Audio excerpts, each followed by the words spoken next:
December 16, 2021, tumama sa bansa ang Super Typhoon Odette.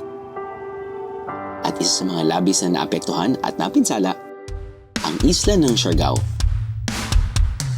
Of my 40 years of Chester, na-experience ko talaga kasi kang lakas na Odette sa Siargao.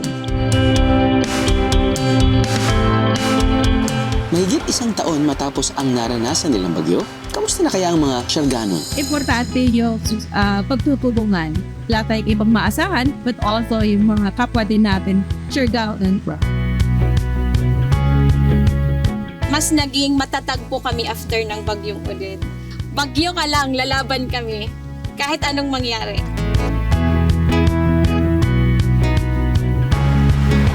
Ano lang itsura ngayon ng tinaguriang Best Island in Asia?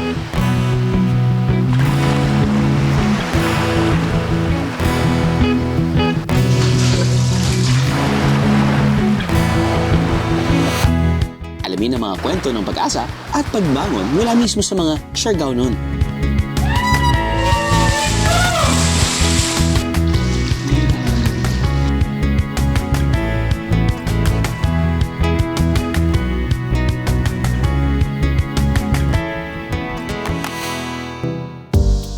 Isa sa famous landmarks ng Siargao ang Cloud9 View Deck.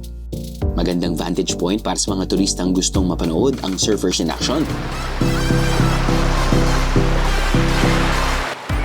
Ito ang naging itsura ng 300-meter wooden boardwalk at view deck matapos ang pananalasa ng bagyong Odette. 100% of the snapshot deck at sa taong silang sinanay sa pagmitan niya. Pero hindi nagpatinag ang mga Siargaonon. Nagtulong-tulong sila sa muling pagbuo ng Cloud9 boardwalk at view deck. Natapos talaga yung Yurik after 6 months ng bagyong Odette. So there is a fulman ng mga national governments, non-government organizations, at saka ng mga tao dito sa isla ng Siargao at sa Jigaragula, unti-unti kami bumababon at sa nagtitingulan. Ang mga bibisita sa Cloud9, kailangan magbayad ng entrance fee na 100 pesos. Ang kita mula dito ay idiniragdag sa patuloy na pagsasayos at maintenance ng lugar.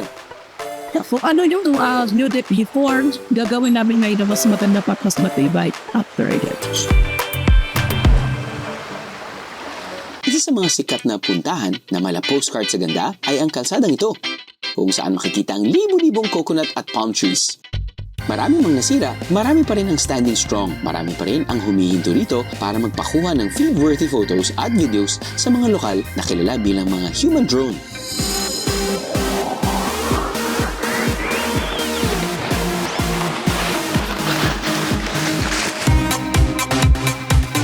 At isa sa mga unang nagsimula nito, ang dating construction worker na si Giovanni. Bago tayo magsimula, meron lang akong titingnan. Naghahanap ako ng baterya. Kung totoong human drone ito, kasi yung mga galawan nyo talagang kakaiba yun, parang sayaw. Sayaw. Kailan po ba nagsimula ito? Yung tapos ng audit, talaga ito, nagsimula kami 2021. 2021 kayo nagsimula. Sa Tapos, kalagitaan ng pandemya. Kayo lang mismo talaga nagdo-drone. Paano po nagsimula yan? nagsimula lang muna kami sa yung biruan lang muna. Tinuan. Biruan lang kami muna sa mga kasama namin.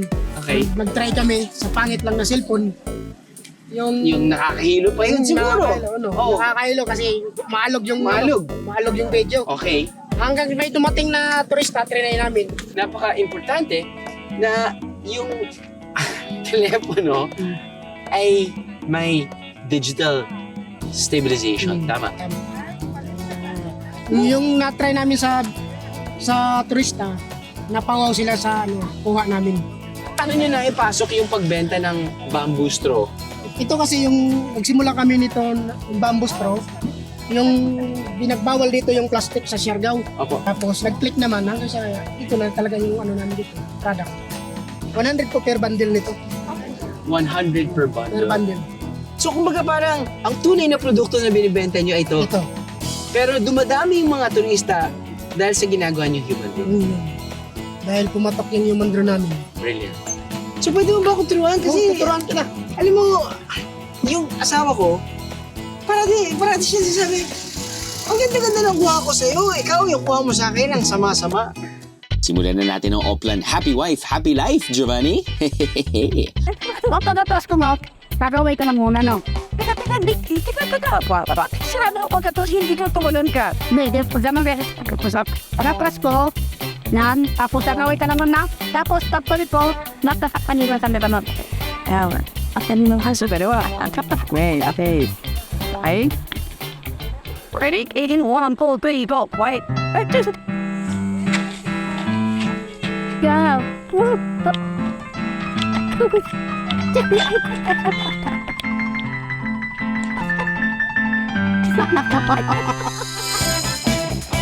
Papasa na ba akong human drone, Biheros? Ang ganda ka talaga ng kuha. Alam mo, ang galing ni Kuya maging cameraman. Hindi siya maging cameraman ng BND. Sir, particular sa magkakasawang tamang kita mo na yung si Kuya. Papalit mo na kami. Wala naman, hindi naman sa ganon. Hindi, naisip ko lang naman kasi ang galing ni Kuya magkano naman. Nagagawa niyo ba yun? Pwede namin subukan, sir. Yan lang! Sabi naman tayo na paano ka lang yun? Tama ng pangaaliw nyo sa akin, boys. Simulan na ang Human Drone Challenge BND Crew Edition.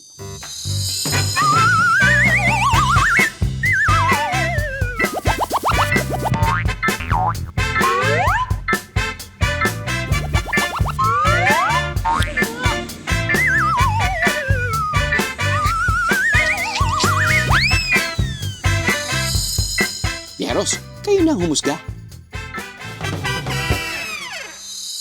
Galing.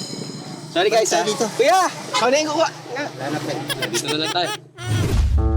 Ang iconic decade-old bent coconut tree sa Maasin River, hindi rin nakaligtas sa bagsik ng Bagyong Odette. Nanghina po yung pundasyon niya nung Bagyong Odette kasi yung lupa is parang na agas po ng tubig kasi malakas po yung current ng tubig during the big typhoon po.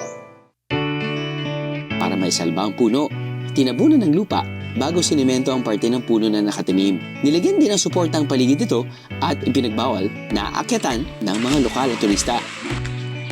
Pinatibay din ang kanilang jump board para masigurong ligtas ang mga magpapapicture at susubok na tumalon mula rito.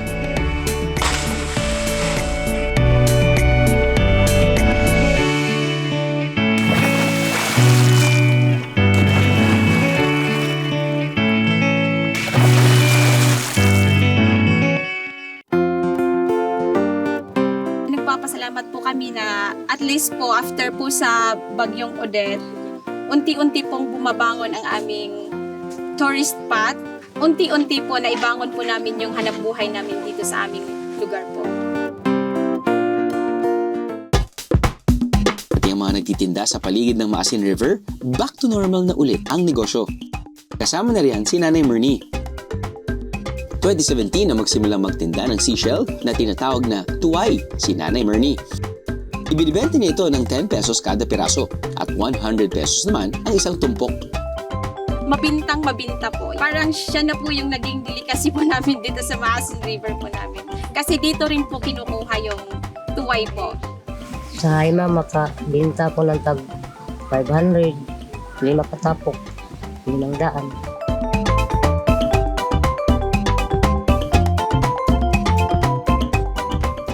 I don't know, it's interesting but quite good. It's quite chewy. Kapag masarap, binabalik-balikan. Kaya isa pa sa binalikan namin dito ay ang masarap na alaala at mainit na pagtanggap ng resort na tinuluyan namin noon. Pero kahit sila, tinadapa rin ng bagyo. Massive disruption, especially because they like experiencing mga buildings dito. Umabot ng 5 buwan bago ito nagbukas ulit. Out of 40 rooms, 22 rooms lang muna ang available sa ngayon. Fully operational naman ang kanilang in-house restaurant. Swimming pool at videoke room. So ginawa namin, yung ibang mga materials na namin, mas matibay na siya than the old ones na ginamit namin before sa structure. So just in case gumating ulit yung malakas na bagyo, so we can assure na hindi na ganun ulit yung nasisira from our property.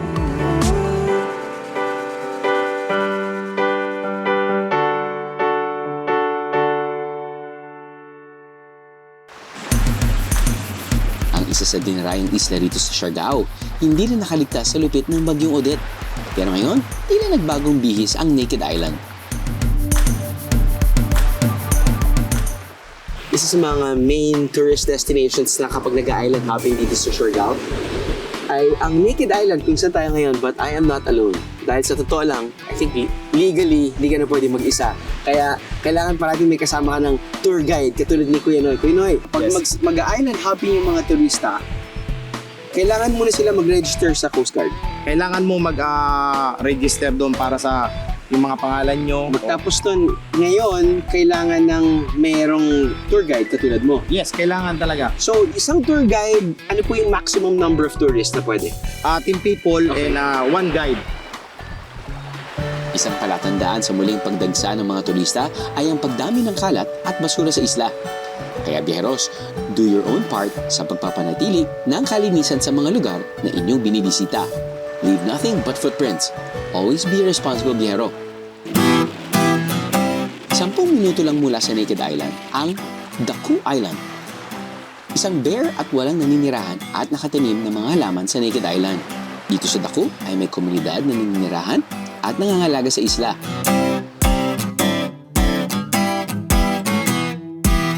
At ibabahagi nila sa atin ang volunteerism project na pinagkakaabalahan nila.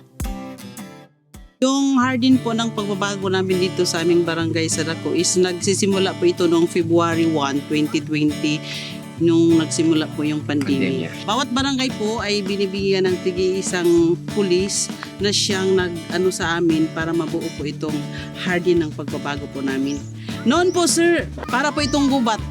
Puno po itong yung mga na-harvest po namin dito, binibinta po namin. Lahat po ng members dito sa Hardin ng Pagbabago, binibigay po namin.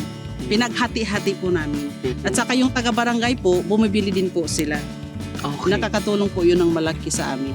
Ngayon ay 1.5 years na po, no? After ng Odette. Yes po sir. Kumusta po yung kalagayan ngayon? Kasi po yung pagkatapos po ng audit, inuna po namin yung mga bahay-bahay po namin. Kasi po sasira lahat yung mga bahay namin dito. So ngayon, napagkasunduan po ng lahat ng members na muli po namin ibalik yung hardin ng pagbabago para po may makukunan na rin po kaming mga pagkain, halamang pagkain. Halamang pagkain. Bukod po sa mga nakatira dito, yung mga bumibisita po ba dito ay pwedeng makisama at makiplant din sa hardin? Yes po, sir. Paano po yung magiging proseso nun? Tumutulong din po sila sa pagtatanim. Nagsimula kami o pagbubungkal ng lupa. Yun po yung ginagawa nila. Ano po yung nararamdaman nyo kapag may mga turistang tumutulong din? Diyos ko po, sir, proud na proud po kami. Masaya po kami na marami pong mga turistang pumupunta dito at tumutulong po sa garden namin.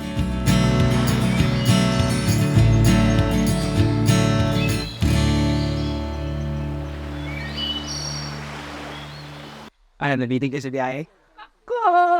All you gotta do is just subscribe to the YouTube channel of GMA Public Affairs and you can just watch all the Behind the Drew episodes all day, forever in your life. Let's go! Yeehaw!